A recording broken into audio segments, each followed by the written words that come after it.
नमस्ते दोस्तों, 2022 नववर्ष की आपको हार्दिक शुभकामनाएं। ये नववर्ष आपके लिए खुशहाली, तरक्की, प्रगति लेके आए आपके जीवन में, यही कामना करते हैं हम।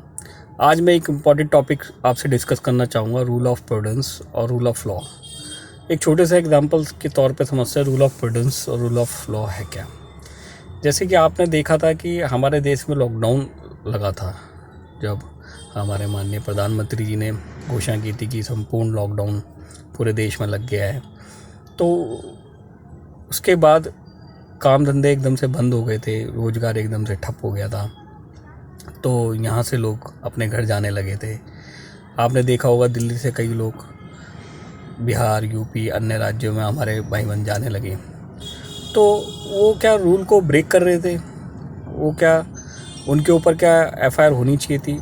तो यहाँ पे रूल ऑफ प्रूडेंस आता है, कहता नहीं, उनका जाना बहुत ज़रूरी है क्योंकि वो अपने घर जा रहे हैं। अब उनके लिए कोई काम धंधा रहा नहीं, तो वो यहाँ रह के करेंगे क्या?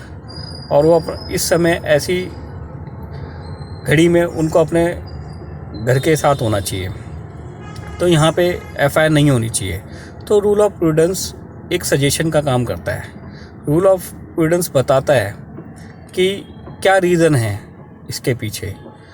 तो जैसे कि हम देखते हैं कि सेक्शन 114 इलस्ट्रेशन बी और सेक्शन 133 इंडियन एविडेंस एक्ट का 114 इलस्ट्रेशन बी बोलता है, ये प्रिजम्पशन की बात करता है, इसमें मे वर्ड यूज़ होता है।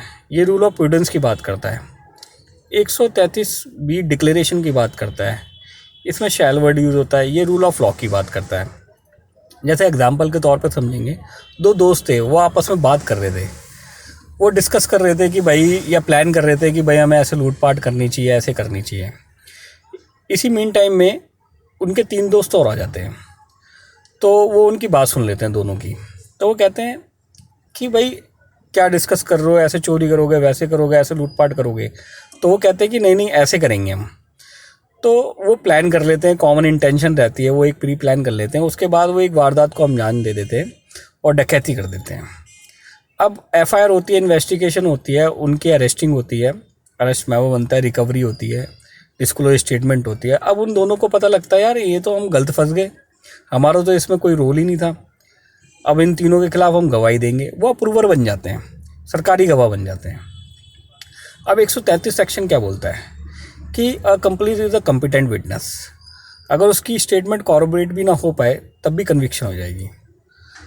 अब यहाँ पे 114 इलस्ट्रेशन बी क्या बोलता है? A complice is unworthy of credit unless corroborate is material evidence. उसको कॉरोबोरेट करना ज़रूरी है।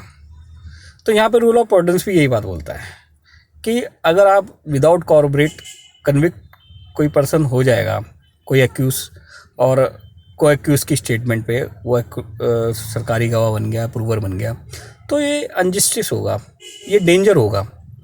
उसको कॉर्पोरेट करना जरूरी है। क्या भाई वो झूठ तो नहीं बोल रहा, क्योंकि वो दोनों अपने दोस्त के सगे नहीं हो पाए, तो क्या कोर्ट के सामने सच बोल रहे होंगे?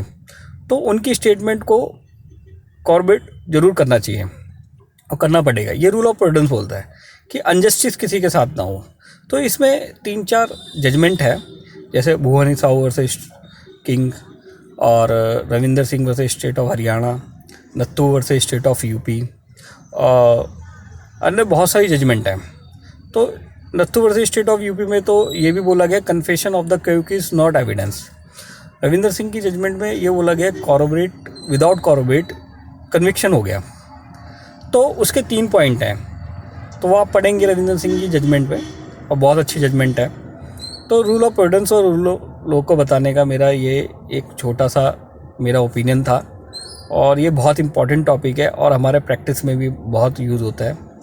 तो सेक्शन 114 बी में रूल ऑफ प्रूडेंस कैसे आता है और सेक्शन 133 में रूल ऑफ लॉ कैसे आता है, तो ये मैंने आपसे बस डिस्कस करना था।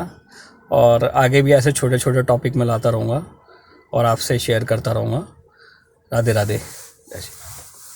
ओके, धन्यवाद।